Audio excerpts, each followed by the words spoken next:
अभिवादन स्वीकार कीजिए ब्रजेश मिश्रा का और आप देखना शुरू कर चुके हैं द डिबेट। बहनों भाइयों, एलपीजी का संकट ईरान की वार के साथ बढ़ता जा रहा है और भारत फिलहाल कई देशों के साथ संपर्क में है जहां से एलपीजी प्राप्त कर सके, लेकिन जब तक ये नहीं आती अगली खेप तब तक ये संकट कायम रहेगा। इस संकट के कारण अचानक से स्ट्रीट वेंडर्स से लेकर छोटे व्यापारियों से लेकर बड़े रेस्टोरेंट होटल्स ने और चाहे वो सब्जी मार्केट हो चाहे ग्रोसरी मार्केट हो, सबके रेट्स अचानक से बढ़ गए। महंगाई अचानक से बढ़ गई इधर हमारे आपके देखते देखते 8 से 10 दिन के भीतर।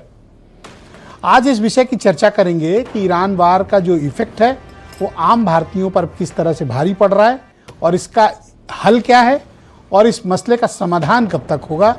आपने देखा होगा कि पेट्रोलियम प्रोडक्ट्स की कुछ कीमतें बढ़ाई गई हैं, यानी अभी नॉर्मल पेट्रोल डीजल तो रेट नहीं बढ़ा है, लेकिन जब प्रीमियम बढ़ा है तो नॉर्मल भी बढ़ने में ज़्यादा वक्त नहीं है।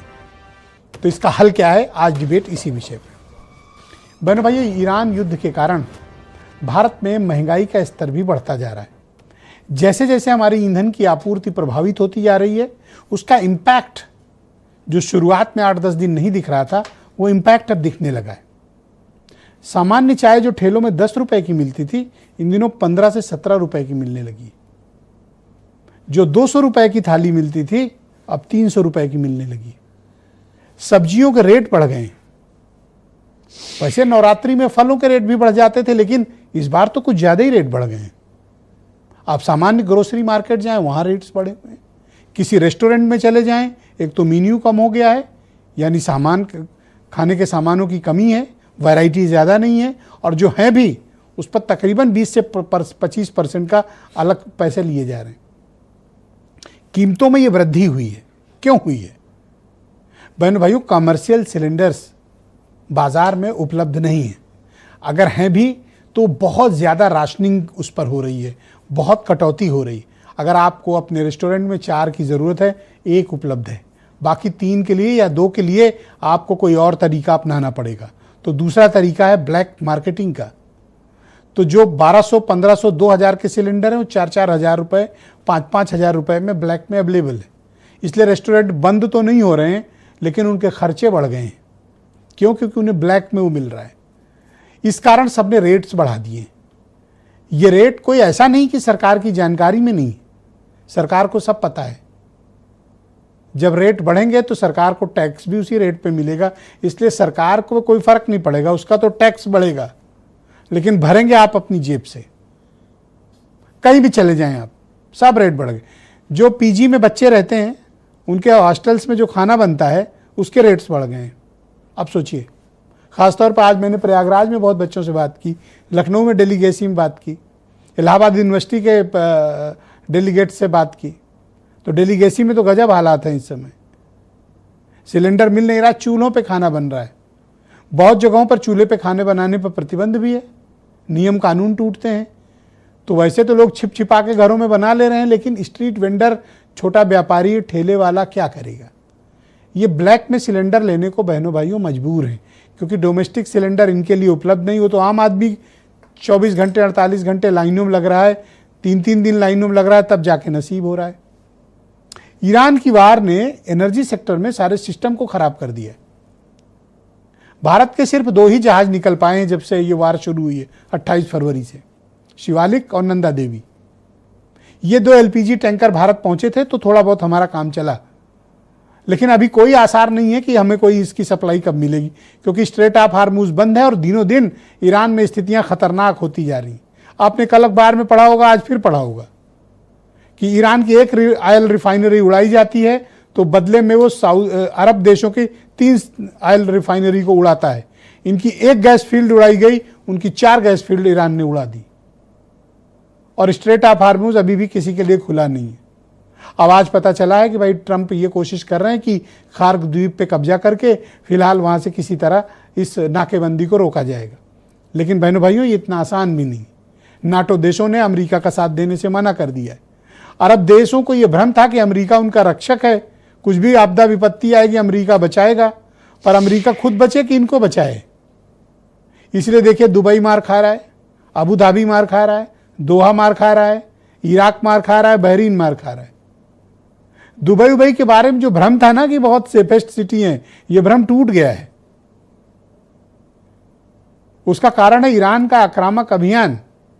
अगर अमेरिका इजराइल उस पर एक हमला करते हैं तो वो तुरंत उनसे बदला लेने नहीं जाता, अमेरिका इजराइल से, कहता उनसे बाद में निपटेंगे, पहले इनको ठीक करो। वो तुरंत 150 किलोमीटर दुबई है, चढ़ बैठता है उसकी छाती पे, और स्ट्रेट ऑफ हार्मूज पर फुल कंट्रोल है, एक भी जहाज नहीं गुजरने दे रहे हैं। वहां से गुजर किसके जहाज रहे हैं? जो ईरान के पोर्ट पर चाइनीज टैंकर्स हैं, केवल वही निकल पा रहे हैं। ईरान की गैस और ईरान के क्रूड ऑयल का 90% सप्लाई चाइना के लिए है, और वो अनवरत जारी है। आज भी निकले कितने जहाज ईरान से चाइना के लिए, लेकिन बाकी देशों को कुछ नहीं है, क्योंकि ईरान पर अमेरिका ने प्रतिबंध लगा रखा है। पर पता नहीं ये चाइना के लिए ये प्रतिबंध नहीं है, पर हमारे सबके लिए प्रतिबंध है।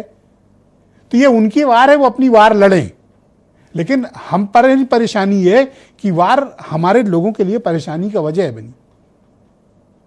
अब भारत सरकार यूनाइटेड स्टेट से, कनाडा से, नॉर्वे से, अल्जीरिया से, नाइजीरिया से यहाँ से गैस मंगाएगी।